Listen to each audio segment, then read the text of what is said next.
Thank all of you for joining us today. The proceeds from today's event are going to three primary things. First, the food pantry here in Jersey is responsible on a day-to-day basis between 60 and 80 families. Let me just explain to you what that means. They're getting support from SBH, but what we try to do is maximize the support that we can give them by supplementing it with other things. When we're able to provide them meals, specifically cooked meals or food to buy, money to buy food, it takes a huge burden off those families' lives and allows them to focus and concentrate on some of the other challenges that they're dealing with.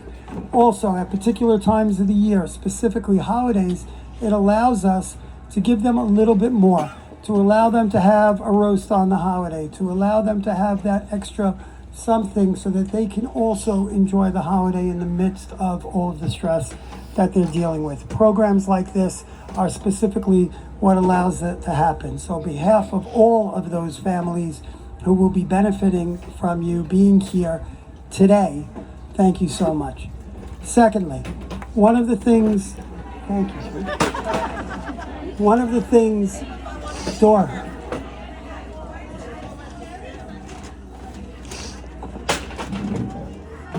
One of the things that's been particularly challenging for our community and SBH in particular is the issues of mental health. Never have those been more of an issue than the last couple of weeks. We typically see between 7 to 8 or 9 admissions in our clinic, in our mental health clinic, on a weekly basis. Over the course of the last 3 weeks, that number has been more like 30 or 35 people coming to the counseling center struggling with anxiety or depression or any number of different issues that are virtually impossible to deal with on your own. And thank God, as a community, we have a counseling center that people can come to get the help that they need in a supportive environment with our hashkafa and an understanding of the community. And this event in particular is going to go to help support the counseling center both here in Jersey and in New York. If you know of anybody who can benefit from the counseling center or could benefit from receiving help from one of the mental health professionals, please refer them, send them, and we will make sure that they get the help that they need. Good. So before we start today's program, a couple of quick thank yous. We had over 100 bakers and contributors to the bake sale, which is staggering, absolutely incredible. In addition, I want to thank Caroline Dweck for all of the coordinating, all of the look and the design and the marketing for today's event.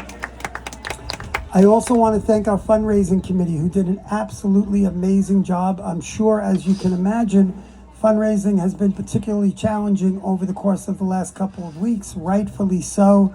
Our support has been going to Israel, but the programming that SBH does hasn't stopped, doesn't stop, and we need to make sure that we can continue to provide those services, and our fundraising committee did an amazing job.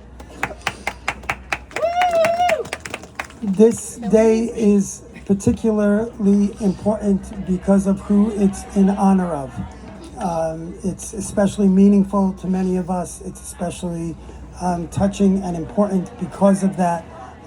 I want to thank Pupa and Serene and Jack for allowing us to dedicate this day, allowing us to dedicate this day. It really makes it incredibly special, and thank you. That was much harder than I thought it was going to be. Okay. It's really nice when you're able to turn to old friends. It's especially nice when you're able to turn to old friends in the perfect context. Mark Shalmay was the individual that started the food pantry in Deal. He's the person that said there are families that need help and we have to help them. So today's event benefiting the food pantry is incredibly appropriate, that the person that will be hosting our program for today is my dear and old friend, Judi Franco. She has an incredibly busy schedule. I want to thank you, Judi, for joining us today. Thank you so much. One other piece that you should know, our event committee, which I'm going to thank in a minute, We're particularly concerned and interested, and rightfully so, that a portion of the proceeds of today's event go to help our brothers and sisters in Israel that are struggling and having such a difficult time. We found two particular organizations in Israel that are going to be partnering with us today. Both of them are organizations of providing food to displaced families. We've already advanced them money so that they could get food into the hands of the people that need it right away. It's being coordinated by people that have made Aliyah from our community, so that we're doing the best that we can to make sure that it ends up in the hands of those in need. So you should know that a portion of whatever you donate today will be going to them. Two more thank yous. It's not easy to hand over your house. It's even more difficult to hand over to your house to an incredibly possessed, amazingly focused, tremendously dedicated group of volunteers who basically graciously and completely say thank you and then steamroll you out of the way. I cannot think of two more gracious hosts, and I cannot thank them enough for opening their home. Sandra and Judah, thank you so much. The house should always be a place filled with chesed and bracha and good things, and should only bring blessings to you and your family. Thank you so much for hosting us. Today's event is the brainchild of two incredible women. I wish upon any of you that you have half the energy and half the focus that these two have. They came back from a trip to Israel. Is possessed a fair word? I think possessed is a fair word. And basically informed me that we will be having this event to benefit SBH. We are incredibly lucky that they found SBH to channel this amazing energy and care and support. It is a tremendous on my thank you, and thank you for everybody. Vivian, Lauren, thank you so much. Last but not least, the star of our show. It tells you a lot when somebody's able to combine their love for Israel, their love for cooking, and the beautiful idea of Shabbat. And when they're able to tie all of those things together, it gives you a window into what that person is all about, the things that they value, the things that they think are important. And I think in learning a little bit about Adeena, it's incredibly clear what her values are. And they're incredibly beautiful and meaningful. And the fact that she's chosen her life's work to combine these three beautiful things together is an amazing example of what can be done. And the food is awesome on top. So without any further ado, I will give Judi the mic. Enjoy the show. Thank you. Thank you, Charles, for not telling everybody about our matching tennis outfit in 8th grade. So flattered to be here. Thank you guys for inviting me. And of course, I have a couple things I need to say to Adeena before we get this rolling. I don't know. I stalked you, okay? Because that's what you have to do if you're going to talk to somebody, right, and interview them. So I stalk her, and I find out that we're soul sisters in the most amazing way. Number one, we both love Israel. We both love tahina as we call it. Your husband quoted Springsteen to you at your wedding. Oh, yes. Under the chuppah. Born to Run lyrics, okay? So you got him first. What am I going to tell you?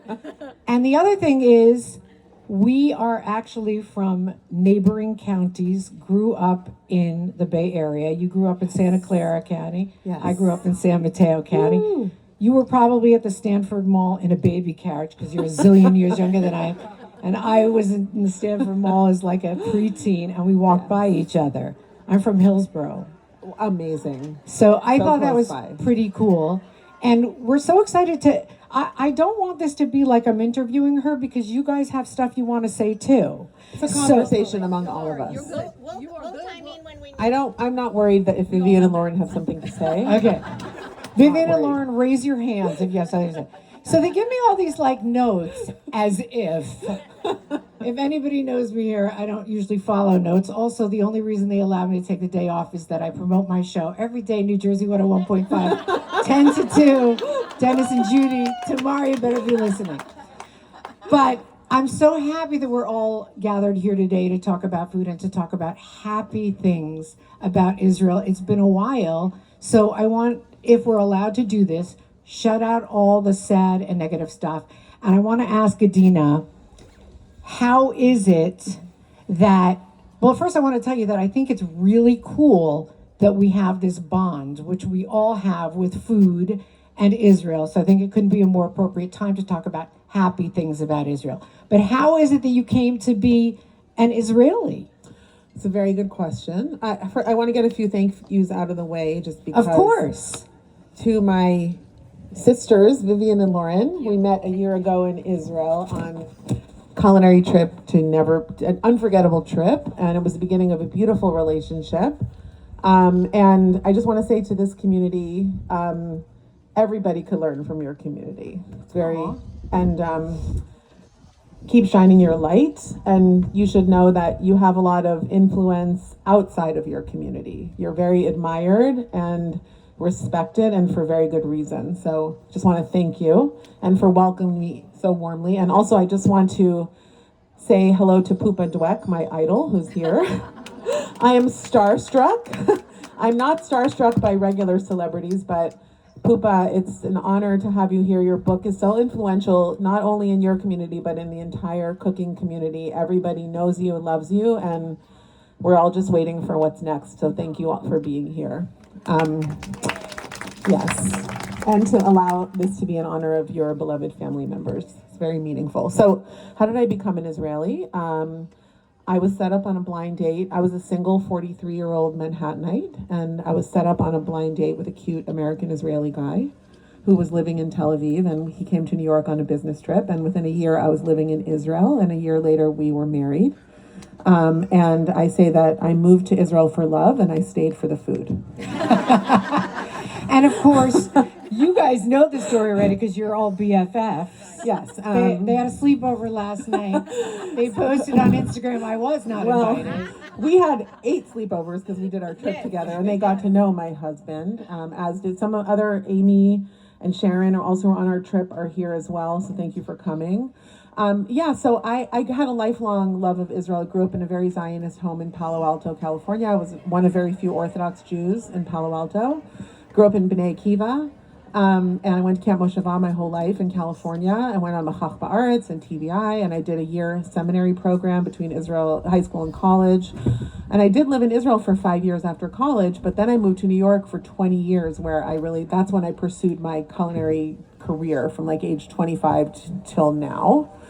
And at the end of that time in New York, I had already been writing a lot about Israeli food and wine. I met this guy and moved to Tel Aviv, and the rest is kind of history. Is he a foodie too? I've heard a rumor that he's a really amazing cook, but 9 years in, I don't have any evidence. He loves and appreciates my world and is incredibly supportive of my career, and loves to eat, and has probably a lot pickier than I am, actually. I'm the easiest house guest in the world. Someone else is cooking, I'm eating. But yes, he's into food. And why do you think traveling and eating and talking about it? So you spend a lot of time in the States. I come here quite a bit for work. I've been on book tour for 2 months now, and guys, I was so excited when I saw her book tour because I was stalking her. And it's like San Francisco, California, Seattle, Washington. It's like Oakhurst, New Jersey.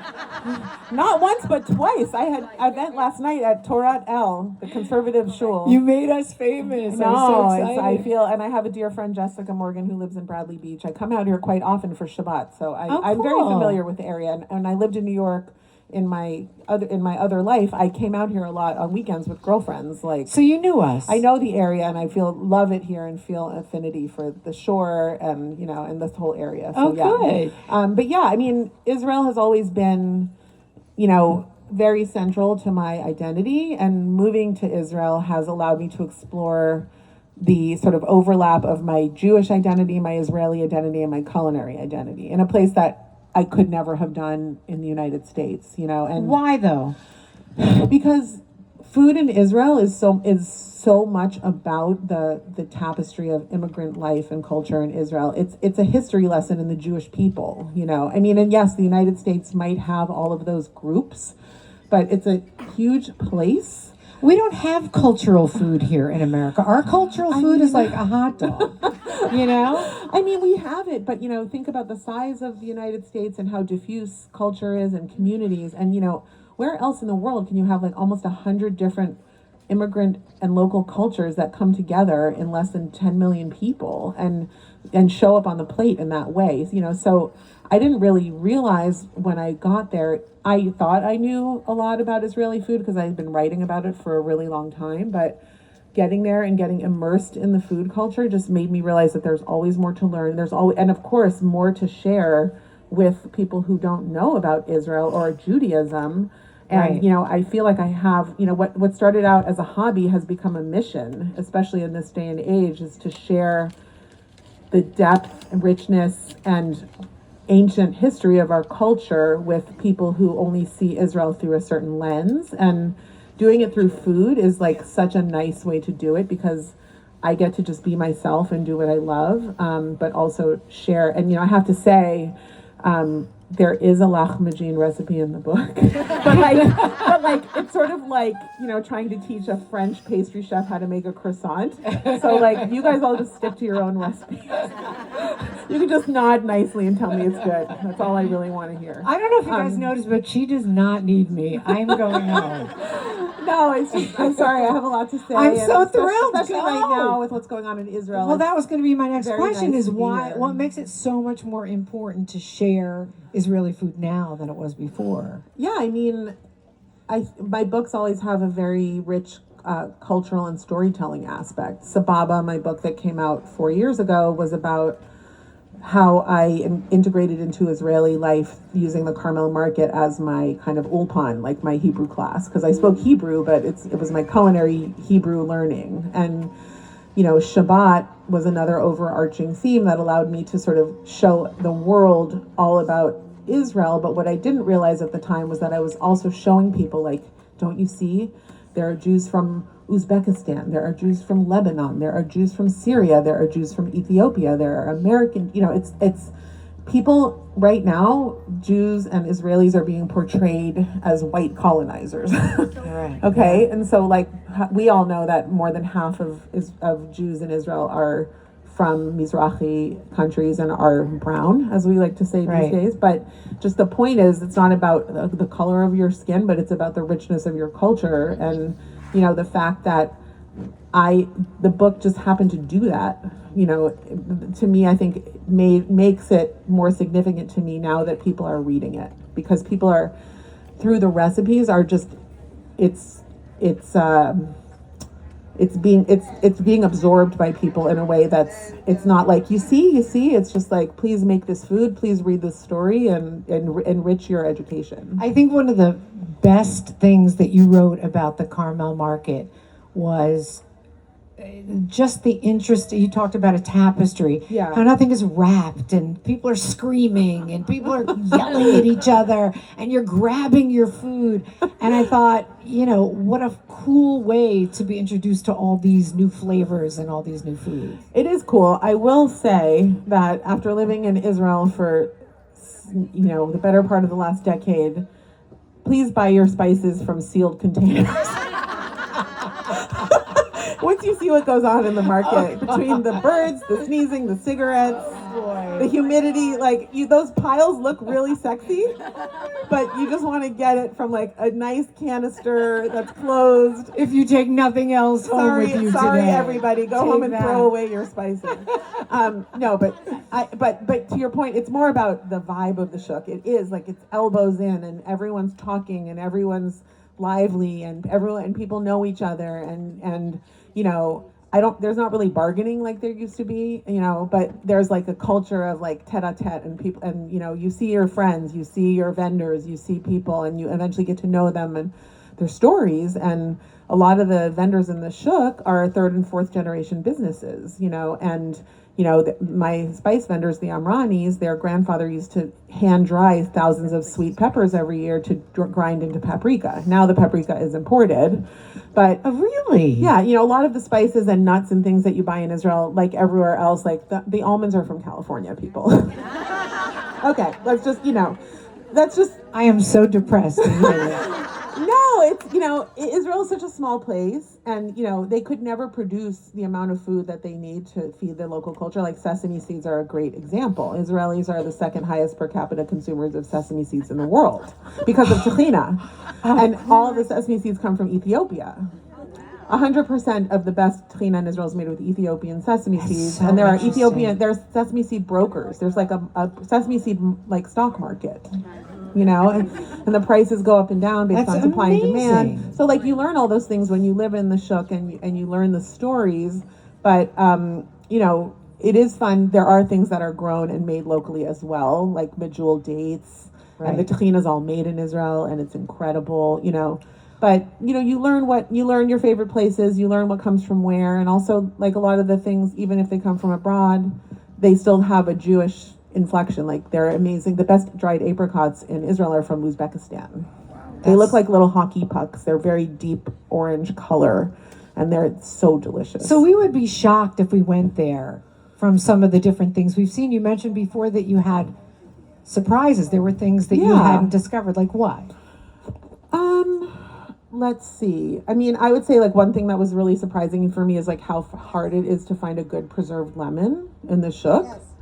They're all commercially produced, and like they're boiled. We have them in the So we made them. They're in there. Go buy them. And that's like the thing. After I lived in Israel for a while, I take the time to make preserved lemons. I make slug, Yemenite hot sauce, things that are not hard to make, but to me make a huge difference. We need to talk about the slug, okay? Yeah, let's talk about it. 400 different recipes for slug. Well, mine is exist. obviously the best. Yeah. No, I'm just kidding. Everyone is different. Mine has a tiny bit of cardamom in it, which is unusual. And also, I put lemon juice just to preserve the slug because I like for it to maintain its color. But you didn't grow up with that food. Oh my God, I'm so Ashken normative. I know. I didn't grow up with any of this. I grew up with, roast chicken soup. The thing, when Israelis talk about Jewish food, they're talking about Ashkenazi classics. When they're talking about Israeli food, they're talking about Syrian food, Moroccan food, Tunisian food, because to them, that's the food of the ingathering of the exiles that was brought to Israel and all came together to create this amazing modern cuisine. So when someone says, I'm craving Jewish food, they're like going to like the two Ashkenazi restaurants in Tel Aviv and trying to find like the cholent and the pastrami. Yeah. But I went to Israel for the first time when I was 9 with my family for 2 months, and we traveled the country from the top to the bottom. And we slept on people's couches, and we stayed in inexpensive hotels, and we really just explored the land. And we had a lot of friends there because I lived in a university town in Palo Alto, Stanford University, and we were one of few kosher families. So whenever people would come through town, they would find their way to our table. If you go to one of those shul thrift stores now, and the travel guides from the 1970s and 80s, they just say, and for Palo Alto, Sussman 493-1639. So everyone was showing up in our house, experience. But it paid off. My parents' hospitality and their incredible sense of hosting. But your family used to sell cheese. Oh yes, you couldn't find kosher cheese in all of Northern California, so my parents set up the most money-losing business in the history of and they sold kosher cheese from our garage just as a community service. So for 9 years we sold cheese out of our garage. It came from New York every 6 weeks or 2 months on a truck. Come on. And we had 4 fridges in the garage from Sears that were filled. 4 were filled with cheese, and 1 was filled with our kosher meat, which we got once a month from Chicago for us. Why did you go there? My father is a physicist, and they went to Stanford in the 60s, and they loved the area, and they founded many of the Orthodox institutions in the area, and they just loved and stayed there. My mother passed away quite some time ago, and my father and my stepmother made Aliyah last year and are living in Jerusalem, which is so you get to see them. Oh yeah, fairly often. I see them a lot, but it makes total sense to me that we're all living there because it was always a huge part of our lives. You feel And like you went home. You all went home. I feel very comfortable. And I love my life in Israel. I love my quality of life in Tel Aviv. I love my people, my places, the food, the friends that I've made, and also just even honestly the professional opportunities it's afforded me. Like my career went this way. For a lot of people, it's a challenge there, but for me, I connected with something that was very authentic to me, and it just all came together at the right it's time. perfect. Are you having a hard time there? I just want to make sure everyone can hear me.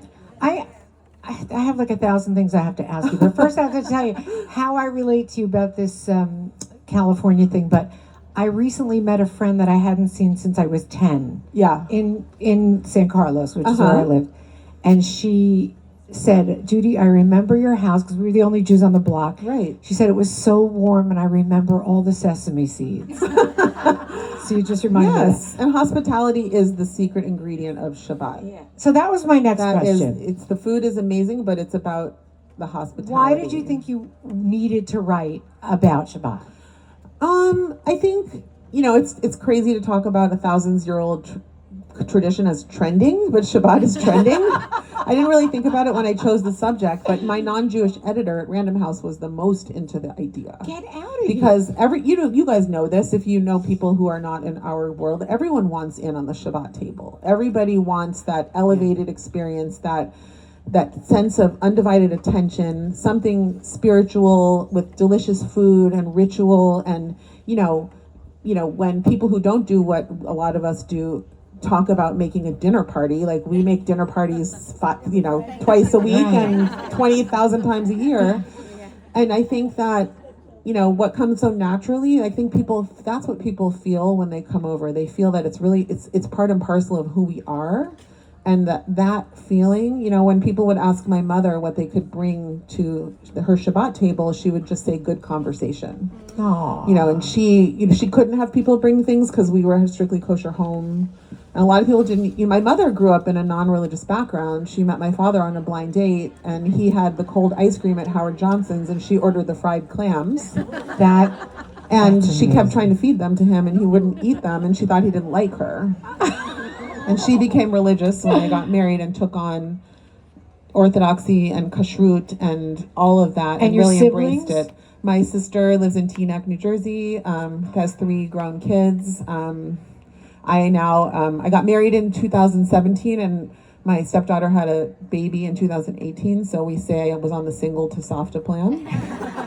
So I became a grandma, and now I have 2 grandchildren. That's gorgeous. And that all happened because I was rewarded for moving to Israel, is how I feel. That's really how I feel. That is gorgeous. Honestly. That is so nice. You're Yeah. very blessed. I am. I really am. So I got to ask you this. One night you kick back. You're not cooking gourmet meals every night. Oh, no. I mean, oftentimes it's like the shoemaker has no shoes. Like, Okay, my poor I husband hope comes home so. from work and Because we can't he's like, what are we having you for make us dinner?" all feel like slobs over here. No, I cook a lot, but a lot of times it's things I'm testing for books or for social media. And he's like, really? We're having that fish and yogurt sauce again? But you never kick back and just like go pick up Burger Bar or whatever. Of course we do. Oh, okay. We good. go out to eat a lot too. We live in an amazing restaurant neighborhood. We go out to eat a lot in the Carmel Market area and Nachlat Binyamin. We have friends over. I like to eat a bigger meal at lunch actually. And my husband eats like late. Sometimes we don't really have like a full like dinner together.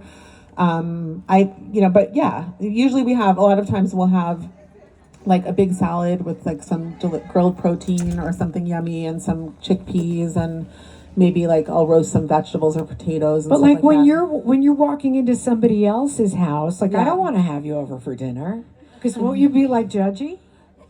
I mean, a lot of people here have had me over. I literally, truly am. First of all, like, what a buzzkill to go into someone's house and judge their cooking. I know, but sometimes you can't help it. Like, well, you're not going to I'm judge spoiled. Lauren. At 10:08, tell him what happened last night. Well, first of all, last night we were just sitting having a glass of wine, and we started talking about Vivian's chocolate, which I am in love with. And she said, yes, you brought it. It's amazing. Vivian starts going through her cabinets. She's like, let's make it right now. She's like, really? Pulls out all the machinery and the chocolate and the cocoa nibs and I don't know. Mexican And chocolate. we're making chocolate at 10:30 at night and having the best time. And she's Yeah. like, I made her a sandwich that was like nothing. It was like some. It was nothing. It was just like tomatillos from a garden. Amazing. Guys, bread, I have had homemade Lauren's lemonade. nothing sandwiches. Yeah. They're It ridiculous. was nothing. It was nothing. Please let me. Thrilled. I'm thrilled. Yeah. I just have to say, well, okay, so you guys are a bunch of foodies, and I'm not. You know, I love to cook, but I'm not like you guys. I'm messy. I'm sloppy. Maybe I'm using the tomatillos from the. Well, that was going to be my question. Yeah. I mean, I think Like, if we saw you cooking, are we all impressed? I hope so. But I mean, it's not for me. Like my message is like about trying to leave behind ideas of perfection. Like I feel like as hosts and cooks, I love that. Like one of the things that I really examined in writing the Shabbat book was how can the cook enjoy the experience as much as the guests, because I think we're in a culture where there's some kind of value attributed to like slaving over a meal until you're exhausted. Right, right. And like I really, it's easy for me to say because I have Fridays off and I can lead up to the day, but one of my big ideas is that we should make less food and not more food, and like enjoy the food we're having, like not need to have 4 different proteins and 3 starches and 8 salads. Like I think like the perfect Shabbat meal is the Shabbat meal that you have the emotional energy, the resources, the time, and the budget to make. And that could be the huge meal, and it could be a roast chicken, potatoes, and a salad. You know, that's it's not about our. You know, Adeena, I know. what we do. I mean, I didn't get you a big guys like make 6 or 7 cheer from the things. audience. No. But I'm just putting it out there I as an love idea. that idea. Wait, you guys An idea, seriously a concept. average 6 things on the table? Yes, Shabbat dinner, and 7 maybe? it's so impressive. But a lot of people don't feel intimidated and won't make Shabbat because they feel like if they don't go big or go home, they don't do it. And that's really not the spirit of Shabbat. The spirit of Shabbat is about slowing down, having a meditative, spiritual time with people who mean something to you, thinking about your week and a greater something in your life. And so, you know, I often make many things for Shabbat, but sometimes if it's just myself and my husband, I'll make a simple meal, you know, and on Shabbat day, I'll make a huge pot of chamin or cholent, and there's a whole chapter of those stews in the book, and those stews were a great way for me to examine like all the different ethnic cultures in Israel. There are Shabbat stews that I didn't know existed, and there are many more that I didn't even. What's your favorite of all of those? Like, I mean, there's something called chamin macaroni, which is macaroni is just the Israeli word for noodles, and it's like it has chicken and noodles and potatoes, and you flip it kind of like a tajin or a tahdig. I'll do that. It's really delicious and very homey, and kids love it. Maybe somebody here will throw me one of those.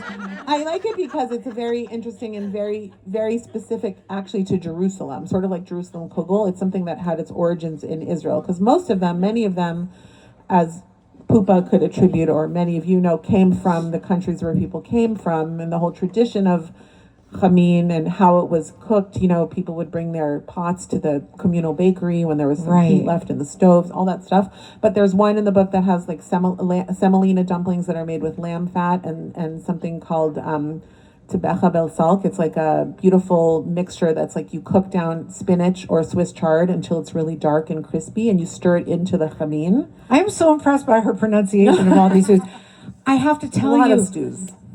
I think I can't even remember what source it was that I was reading that said something about brown foods on the table. Probably mine, yeah. It was you, but I just don't remember what it was. And a few weeks ago, my son said to me, "Ma, why is all of our Shabbat food brown?" And you validated me because the Shabbat table is very brown. It can be. I mean, the most tasty foods are often brown. Okay, That's so I'm true. okay then that I have all this brown food. Yeah, but it also plays into like the origins of Shabbat cooking are long cooked things. Right. The idea that you can put something on the stove before Shabbat and let the time and the heat do the work. That's not going to come out with fresh herbs and pomegranate seeds on the top, and that's okay. That's so you can true. garnish things later, but I think. I love color. Obviously, my books are highly styled, and I spend a lot of time and resources to make sure that they're beautiful as well. But I do like them to look real. Yeah, you it was an know? interview that you were reading, that you were talking about. I can't remember, it was a San Francisco paper, but you were talking about the brown foods, and I said, thank God, Adeena. Yeah. I feel so much better. They asked me to ask this question. I thought it was kind of stupid, but now I'm curious. We Ooh. buy all these, like your people send me these things, and I'm like, no, not asking that. That I don't sounds really dumb. have people, by the way. Oh, so these are your dumb questions? I was like, hi, this is Adeena's assistant.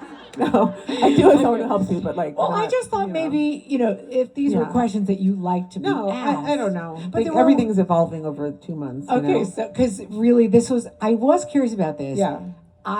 And a lot of us now, I don't know about you guys, but I'm on like Timu, and what's the one where we all send each other invitations? Flip, and every day I'm buying new gadgets and Yeah. new crushers and squishers. You got to have something in your kitchen that you absolutely cannot live it. What is it? She knows. What is it?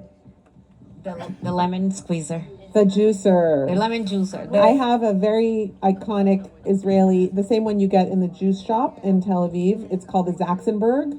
It's made on kibbutz in Israel by a third generation company, and it can do pomegranate halves, grapefruits, oranges, lemons, limes. It's the most amazing. It's heavy. It's heavy. You put it in the place, and then you move it when you move your house. It weighs a lot. It takes its own suitcase to bring home. If you go to Israel, it's worth it though, because it's literally half the price of ordering it from Israel because of the shipping. Wow, So I they're love that. And I also have my olive oil canister that a lot of people ask about. It's just, I try to use Israeli oil.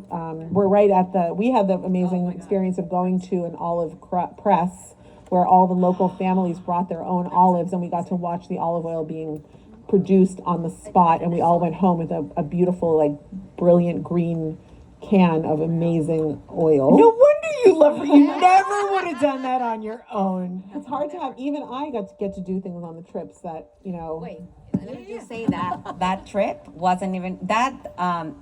Going to the oil press wasn't even planned. You planned it wasn't. last minute. Right, I was We're like, "Can we supposed to do go this?" to a cheese,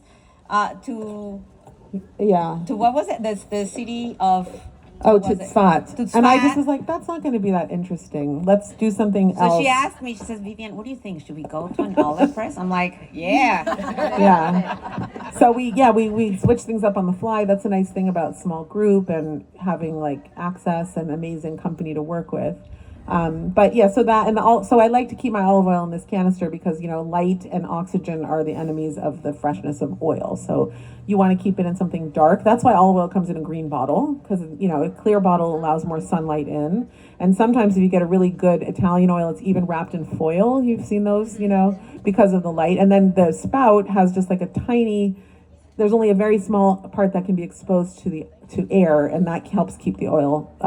So longer. that oil is going to taste a lot different from any olive oil we have had out here. It does. I mean, and people ask me like, what kind of oil should they buy? And like, if you're here, I would buy California oil if you want to get local oil, because that's where the best oils are from the United States. Right. But also try and find oils that are. If you get an oil that's extra virgin and first cold pressed, it's going to be better. But even if it says like Greek oil, it doesn't guarantee that it's really Greek, because they can import olives from all different countries, put them together and crush them. But, if you like it, if it tastes good, if it tastes fresh, then it's perfectly fine. Are we over time? Because I could go on and on, guys. You got to shut me up. Yeah? Okay, so let's... 5 minutes. Okay, Do you want to good. take a question? Because yes, please, I want to do... Well, first of all, before we ask questions... Yeah. Since you were your pretend assistant, there must be something that you wanted to say. Is there a message you want to impart that is the message of all of your cooking? And also, how did you get to Chrissy Teigen? Chrissy Teigen, how do I? Before I wrote my own books, I was a cookbook co-author. I wrote 15 cookbooks with other people. Right. And I had set my sights on doing that for work, and was lucky enough to make that dream come true. And about 4 years into that journey, I was set up on a work blind date with her. and I met her. We hit it off because we're both supermodels, so obviously Duh. that worked out great. No, we actually, even though we're 15 years apart in age and from totally different backgrounds, we really have a similar cooking philosophy. She's half Thai and half American, and her that identity, like mix of American and something else, and my Jewish identity, weirdly kind of we got each other. Right. So I write books with her, and I wrote one with her during COVID, our third book. That's so interesting. That's And very yeah, cool. she's- It's brought you everywhere. And she named her most recent baby Esty. Which is not Adeena. That's What? very cool. Not Adeena. Yeah, she actually discovered during our time together that her father is Jewish. Get out. We were That's sitting so around funny. one day, and she's like, yeah, you know, my every once in a while my father talks about this apple cake like that his mom used to make around like September, October. And I was like, what's your grandma's name? And she's like, Ruth Schaefer. Oh, yeah. So it turns out that her grandmother married a non-Jew and was shunned from her family. So she raised her family in a totally non-Jewish tradition and never talked about it. So her father That's incredible. was curious about it, and so I got the opportunity to do like Hanukkah candles with the family, make Shabbat dinner. We taught the kids how to do dreidel. It was in People magazine. That's So- very cool. So it leads into what I was saying about, you asked me what my mission is. Yes. Like, it wasn't intentional, and I never imagined or set myself up to be like a spokesperson for anyone because I'm just pursuing my passions. But, you know, the fact that I can spread a message about Judaism or Israel, like seeing the word Shabbat in the New York Times, like It's bestseller cool. list is like, that's like a win for the Jews. Shabbat is You know? trending. And so just that's kind of what I'm realizing is what I was meant to be doing, you know, and so I'm just going to keep doing it, and hopefully people will keep enjoying it. That's really You're very blessed. Not That's all. a lot of people get to do what they're meant to do. I'm 100 years older than you. I'm still trying to figure it out. So do you guys have questions? Because they're going to pull a hook off of me. Pull me off of the hook. Anyone? Are you kidding? I have 1,000 questions. Hi. Hey, Joe. I'm probably older than you also. I'm 52. I'm older. I've been going to Israel since the first time I was there, I was 14. And I remember we barely had toilet paper when Yeah. we went there. And the food was horrible. It It was was. disgusting. It was like, ugh. Yeah. And we used to like beg people to bring, I went there for a year, for a gap year. And we used to beg people to bring us food. Yeah. Oh, you went to Mahon also? I went to Machon Gold. Okay. So yay! Woo! And the food was terrible. And Yeah. now, How did what do that you change? think about the whole? No, I know it's a culinary destination. It's Yeah, unbelievable. it's to go to Israel. amazing. So, what are your favorite restaurants that you go to? Tell us where we should be going when we go there. Oh, well, I mean, It depends. If you're a boy, it's Halot Teman. yeah, I mean, there's so many good restaurants. I mean, there's definitely a lot of new kosher restaurants opening I live in Tel Aviv, so like I'm more focused on the culinary scene there. I'm very into street food and casual food, actually. Like, we love fine dining, but I'm very like low key person. Baladi chic, Erez Komarovsky's new shawarma place. I love, oh my gosh, there's just so many, let's see what else. Like, I love my favorite falafel in the Shuk. Someone asked me if I eat falafel in the States. Not usually. I can send you a list. I actually have a list of things. But I think what's more interesting is like, why did Israeli food change? And like, what changed that made Israel a culinary destination? It's 20 years ago, like, or 30 years ago, like, the mark of a good chef in Israel was a chef who could make good French food, Spanish food, Italian food, foreign food, because that showed that you were worldly, that you had traveled. And most Israelis hadn't traveled. It was still on its way to becoming a wealthier country, a more educated country with people with expendable income. And about 20 years ago, people started traveling the world. The internet opened everything up. People were traveling all over, and chefs were working in Michelin star restaurants in other countries and seeing that all that the chefs were doing was like celebrating all their own local, fresh, fine ingredients, and they realized that they had the best things right under their own noses. So they went back home and combined like better techniques with all the incredible produce, olive oil, cheeses, wines, with I think the secret sauce in Israel is the dozens of like immigrant traditions and the pride in that and the way that people put that into the food and then put it out to the world. Like that's kind of what put Israeli food on the map. And also just it came at the right time because people were interested in plant forward food. There's so many vegetables and salads, Mediterranean diet, olive oil. So I think there was a confluence of events that kind of allowed Israeli food to kind of take center stage. Adeena, thank you so much for sharing that incredible journey. Thank you. We are we're first now having a food demonstration, a challah demonstration. We're just gonna, very simple and symbolic. So I'm going to turn it back over. Before everybody leaves, just a quick reminder, there's the bake sale, there's the Chinese auction, and again, all the proceeds go to help SBH and those families in Israel that we'll be feeding. And I will hand this back to the pros. And by the way, now Adeena and I are friends also. So I just want to answer, a lot of people asked about the corn pasta. So it's dairy free. It's literally just cooked corn that's pureed in a blender with olive oil and garlic, essentially. So just so you know, it's like super simple. People asked me to talk about it, so okay. Thank you. Adeena, you're an inspiration to a lot of us out here. Now we have this demonstration. Viv, it's all yours. Thank you, ladies. No? Does someone want to do that? Someone was going to make the blessing. So Sandra doesn't want to. Oh. Does someone want to do the hafrashat I have an challah? idea. Why don't we call Pupa in? Is she still there? Pupa. Is Pupa still? I think she might have Oh, left. she went inside. Yeah. Okay. Go ahead and say it. Yes. you do it. Please. Go You for do it. it. You're a guest. Do you have it written down, the bracha? For hafrashat challah? For hafrashat challah.